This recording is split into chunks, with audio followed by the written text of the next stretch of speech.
Gemini, welcome to your mid-September 2021 General Tarot Update. It's Rena here.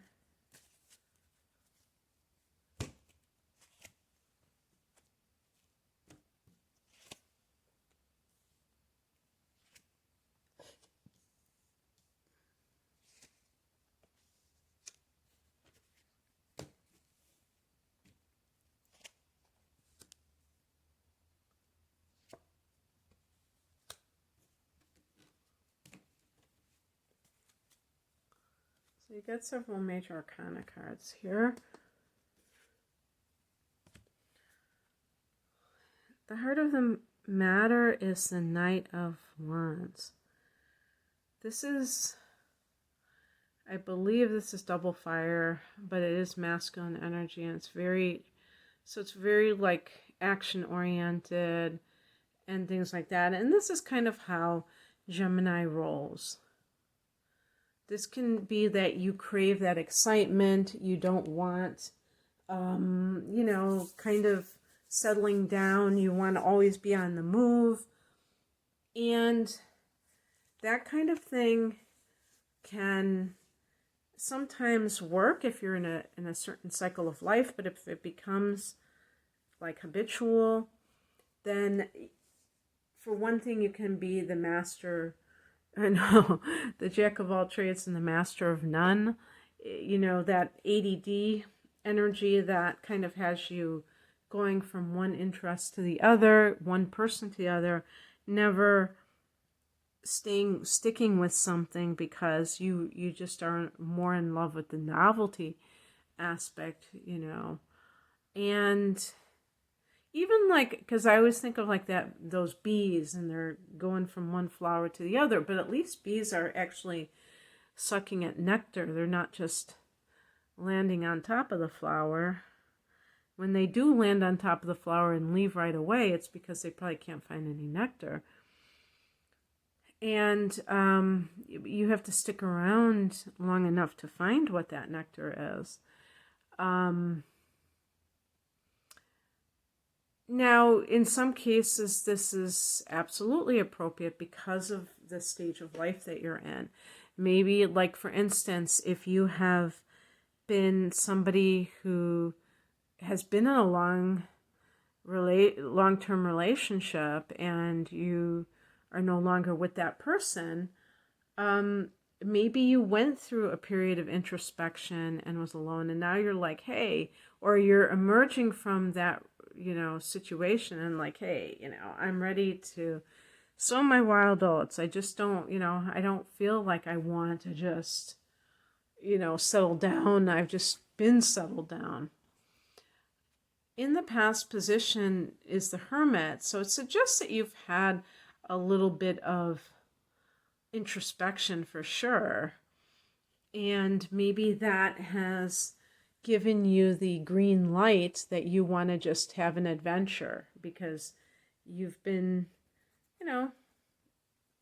making sure to really pay attention to what has happened before, and now you're able to learn those lessons.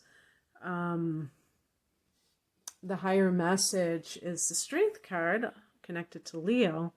And as the higher message, it could be giving you the lesson of this season of life, which is that you have to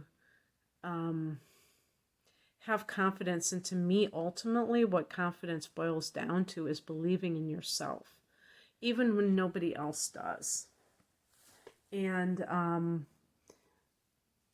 I keep flashing on that story of the man who wrote that book, The Celestine Prophecy,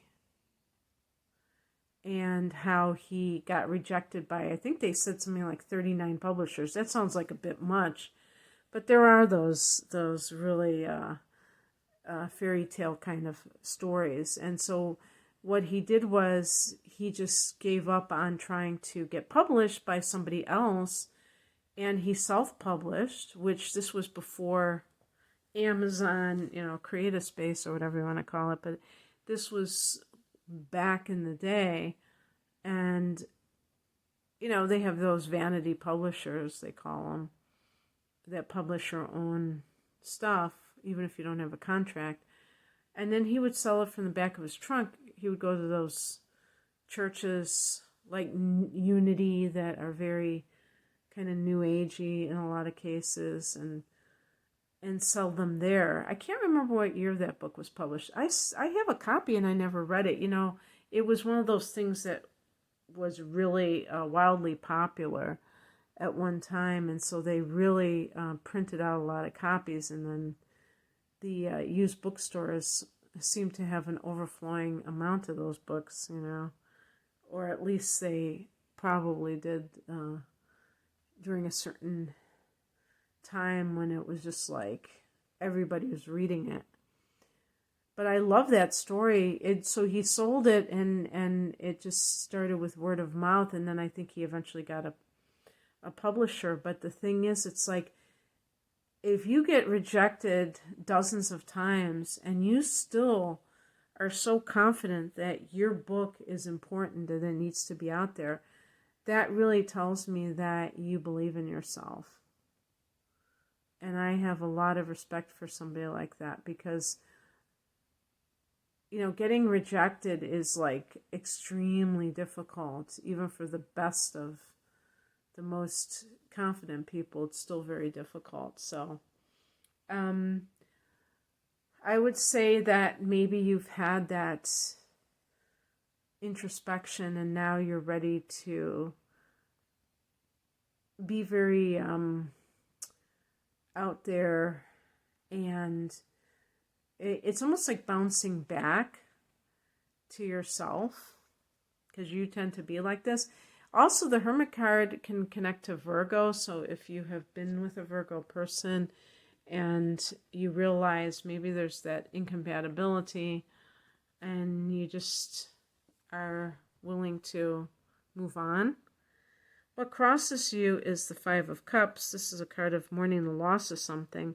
So that means that this is your challenge, is that you have to be willing to mourn the loss of it. Well, the first step is seeing that it was a loss.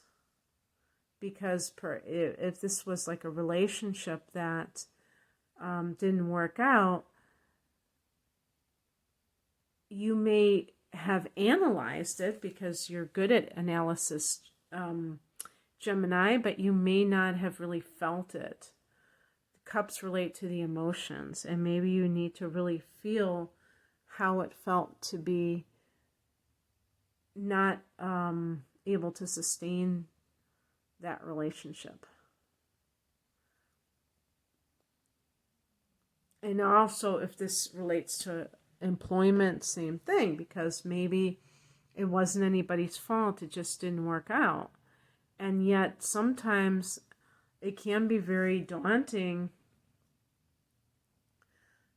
for somebody to admit that, because then they have to take responsibility. It's easier to blame the other party and say, I didn't want this, they did this to me, it's so unfair, yada yada. And it's like, it doesn't even really register for other people. They're not going to be able to give you what you want. You have to have the confidence to know that you are deserving of the best in life. And regardless of how it all shakes out, if you're not getting what you deserve, then if something conspires to take that away from you, you should be like praising it instead of thinking that it's the end of the world, when it's actually the beginning of a wonderful chapter in your life. What is coming in? Eight of Pentacles. This is really maybe getting into your work, doing a good job. If you are in between jobs, it might be like that you're training so that you can have more skills, or you're going through some kind of, like, if it's through a university, an internship opportunity, or what do you call it? It's like, in graduate school, an assistantship, but there's some other term, but like you get a stipend and you're working for the university or for a professor, or if you're like an internship, you're training on the job and getting exposure in a certain field. The outcome is the Judgment card. This is a card of rebirth. But it's baptism by fire, which means that it doesn't come without that feeling of having been through a lot. Now, Pluto has been in your 8th house for years in the sign of Capricorn. So Gemini people, have been having Pluto in its own house, and that may have produced its own series of interesting experiences in your life.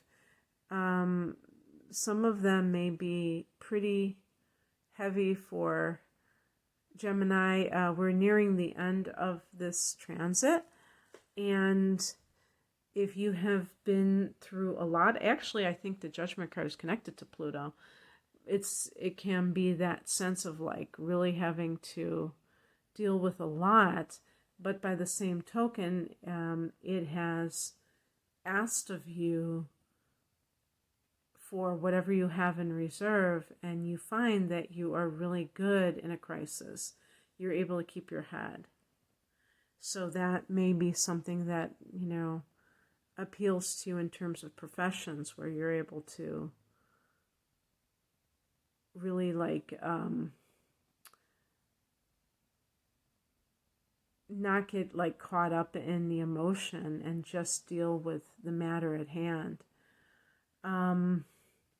This is just like reaping what you sow. So if you've been doing things of a practical or of a prepping kind of a nature, you are going to reap the reward of having skills, valuable skills, or a certificate that you can use for future employment or for your current employment. So it's really a great thing. Gemini, I hope that you resonate with this. If you'd like a private reading, the link is below. Take care.